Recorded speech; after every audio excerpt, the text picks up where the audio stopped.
पहा, मी दोन वस्तू हातामध्ये घेतल्या. सांगा मला मी काय घेतले हातात? बॉल आणि बॅटरी. बॉल आणि बॅटरी. आता बघा, प्रयोग करायला आवडतात? हो. आपण या सहाय्याने प्रयोग करणार आहे. बॅटरी लावल्यानंतर आपण त्याच्या समोर काय करणार आहे? हा बॉल फिरवणार आहे. बघा बरं, सतत बॉल. आता याच्याऐवजी आपण भोवरा पण वापरायचा आहे. भोवरा सुद्धा तुम्ही वापरू शकतो. बघा काय होते बरं, म्हणजे एका बाजूला उजेडच नाही आणि एका बाजूला मात्र उजेड आहे. खाली बघून उत्तर द्या. एका बाजूला उजेड आहे, एका बाजूला उजेड नाही. इकडे का बरं उजेड नाही? हा, इकडे टॉर्चच नाही, बॅटरीच नाहीये. आणि बॅटरीचा उजेड ह्या बॉलच्या किती भागावर पडलाय? बरोबर दिसतोय. इकडनं बघितलं तर अर्ध्या भागावर उजेड दिसणार. बघा बरं, दिसतोय का? मला इथून बरोबर दिसतोय अर्ध्या भागावर. दिसतोय बरोबर?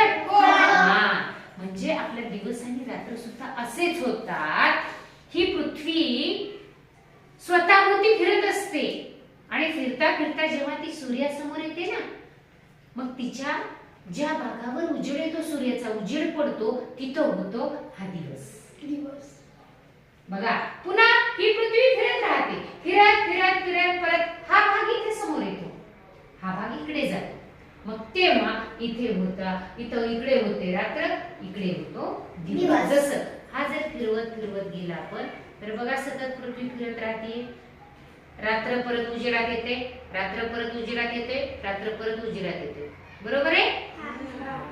म्हणून आपल्या पृथ्वीवर दिवस आणि रात्र होतात. दिवस आणि रात्र का होतात? मग पृथ्वी स्वतःभोवती फिरते आणि पृथ्वी स्वतःभोवती फिरत असते. फिरता फिरता ती कुठे येते? सूर्याच्या समोर येते. आणि समोरचा जो सूर्यासमोर जो भाग असतो तिथे दिवस असतो आणि त्याच्या विरुद्ध बाजूला, ज्या ठिकाणी सूर्याच्या विरुद्ध बाजूला जी ही बाजू आहे तिथे काय असते? रात्र असते. म्हणून दिवस आणि रात्र होतात. लक्षात आलंय? छान.